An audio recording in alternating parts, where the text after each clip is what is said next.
Hello friends, welcome back to AU study zone. आज हम पढ़ेंगे विलियम गोल्डिंग की novel Lord of the Flies के बारे में। So come let us start the video. Before start the novel, we should know little about William Golding. William Golding was born in the village of St. Colombo Minor in Cornwall.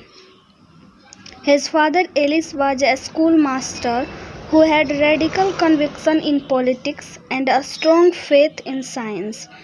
Golding's mother Mildred was a supporter of the British suffragette movement. Golding started writing at the age of 7, but following the wishes of the parents, he studied first natural science and then English at Brasenose College, Oxford. Golding's first book, a collection of poems, appeared in 1934, a year before he received his BA in English and a diploma in education. From 1935 to 1939, Golding worked as a writer, actor, producer, and a settlement house worker.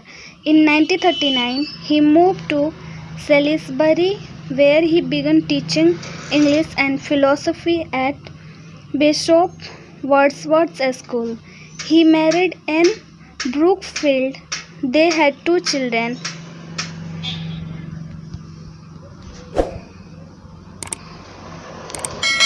His novel Lord of the Flies, published in 1954 during World War II.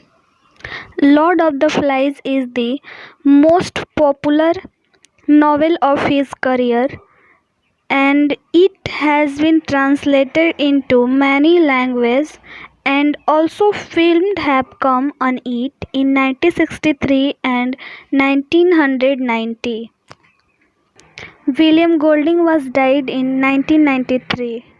Lord of the Flies was the first novel of William Golding. So let us start the novel. Character list of the play. Firstly, Ralph, the elected leader of the boys and the main protagonist, अर्थात नायक. Second, Piggy, subject of the group's radical for his weight, means खलनायक. Jack, Meridew, Simon, Roger, Sam and Eric, they are the twin boys. Maurice, Robert, Percival, Wemyss, Madison, Henry, Will, Johnny, Phil. These are the character list. Now come on the story. एक युद्ध के दौरान एक विमान को मार गिराया जाता है। विमान में ब्रिटिश स्कूली बच्चे सवार थे। विमान दुर्घटनाग्रस्त होकर एक निर्जन द्वीप पर गिर जाता है और पायलट की मृत्यु हो जाती है। अधिकांश बच्चे जो कि बच गए, वे स्वयं को एक अनजान और सुनसान द्वीप पर अकेला पाते हैं। बिना किसी वयस्क निर्देशन के, नियंत्रण के, वे कुछ भी करने के लिए स्वतंत्र हो जाते हैं। राल्फ द्वीप पर भटकने वाले सभी बच्चों में सबसे ज़्यादा उम्र का है। द्वीप पर भटकते हुए उसकी मुलाकात पिग्गी से होती है। राल्फ को एक शंख मिलता है। जब वह उसे बजाता है तो उसकी आवाज़ सुनकर अन्य बच्चे भी एकत्रित होना शुरू कर देते हैं। बच्चों का एक छोटा समूह जैक के नेतृत्व में आ जाता है। जैक एक आक्रामक स्वभाव वाला लड़का है। सभी बच्चे राल्फ को अपना नेता चुनते हैं, किंतु जैक, जो स्वयं नेता बनना चाहता था, को यह बात अच्छी नहीं लगती है। बच्चे यह निर्णय करते हैं कि उनकी पहली प्राथमिकता दल के लिए भोजन की व्यवस्था करनी होगी और वे उसे निर्जन द्वीप से बच निकलने के लिए पहाड़ी पर आग जलाएंगे। पहले तो भोजन के लिए सूअर का शिकार करना बच्चों को काफ़ी कठिन होता है, किंतु धीरे धीरे वे इसके आदी हो जाते हैं। राल्फ बच्चों की सभा एकत्रित करता है और सबके लिए द्वीप पर रहने के नियम बनाता है। यह भी तय होता है कि जो नियम का अनुपालन नहीं करेगा उसे दंडित किया जाएगा। राल्फ यह भी तय करता है कि आसपास से गुजरने वाले जहाज़ों को संकेत देने के लिए पहाड़ी पर निरंतर आग जलाया जाएगा। पिग्गी अपने चश्मे के लेंस के प्रयोग से आग पैदा करता है और सभी बच्चे संकेत अग्नि जलाने में तत्पर हो जाते हैं, किंतु समय बीतने के साथ वे इस काम से उब जाते हैं और काम से जी चुराने लगते हैं। रहने के लिए कुटिया बनाने का कार्य भी बच्चों को बोझिल लगता है। वे अपना सारा समय खेल और मौज मस्ती में बिताते हैं। जहाँ एक ओर राल्फ का ध्यान भोजन और आश्रय की व्यवस्था करने में है, जैक अपने दल के साथ शिकार करने में मग्न रहता है।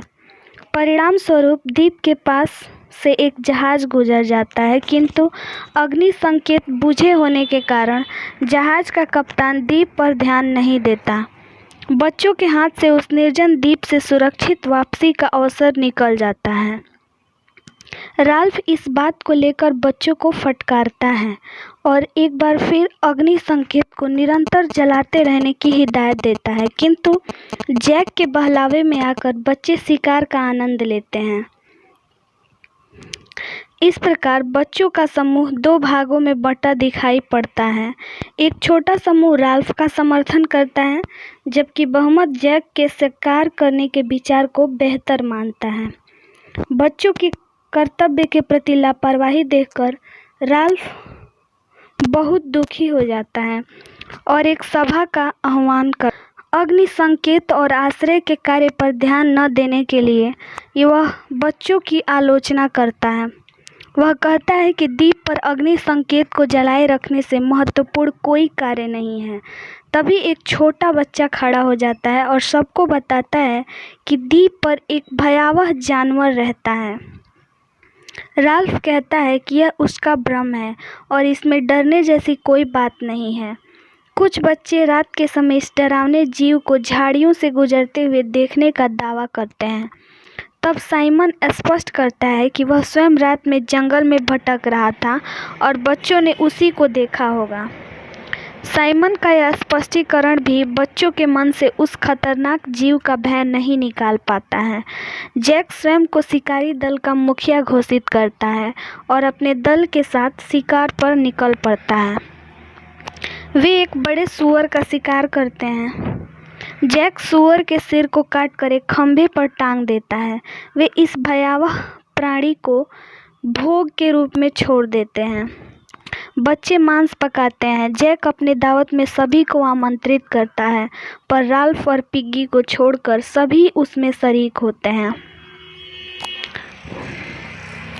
इसी बीच साइमन अपने स्वभाव के विपरीत जंगल में अकेला बैठा सूअर के सिर को घूरता रहता है। वह इसे लॉर्ड ऑफ द फ्लाइज का नाम देता है, क्योंकि उसके चारों ओर मक्खियाँ भिनभिनाती रहती हैं।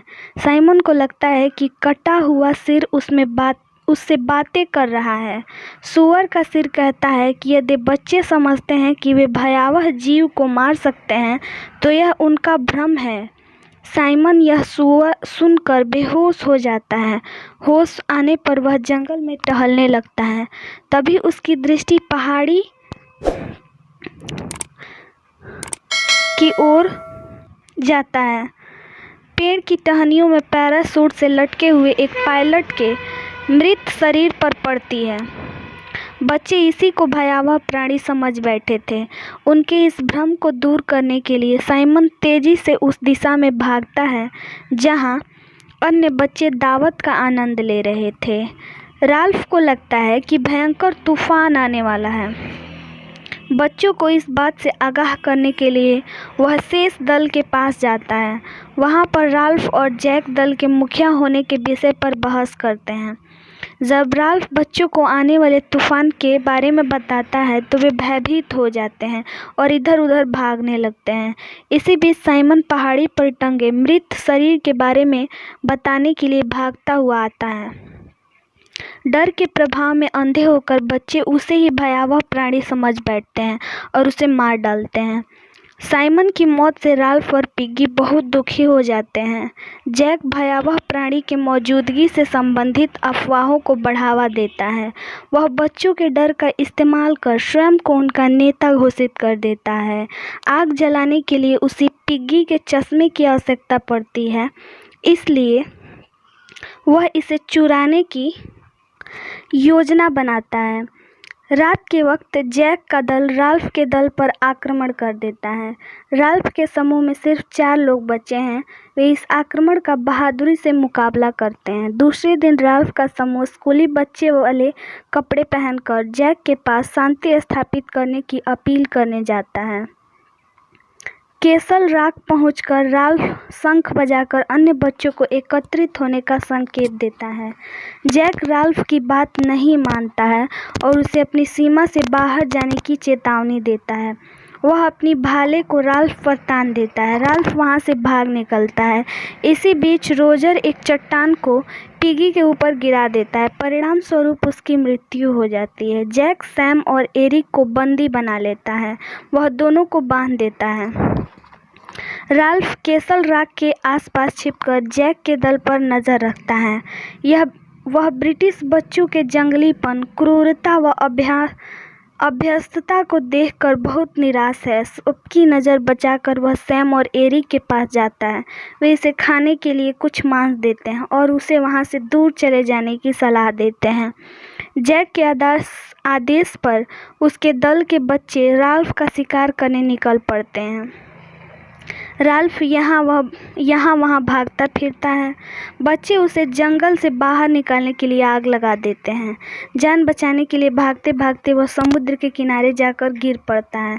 तभी एक नौसेना का अधिकारी अपने जहाज़ों से द्वीप पर आता है। ब्रिटिश बच्चों के ऐसे असभ्य व्यवहार को देखकर उसे धक्का लगता है। बच्चे द्वीप छोड़कर अपने घर जाने की तैयारी करते हैं और राल्फ बच्चों की मासूमियत खोने पर विलाप करता है। So it was the story of the novel, and now we know what is the main motto of William Golding to written this novel, Lord of the Flies. Lord of the flies को लिखने के पीछे William Golding का उद्देश्य मानवता के यथार्थ को सामने लाना था।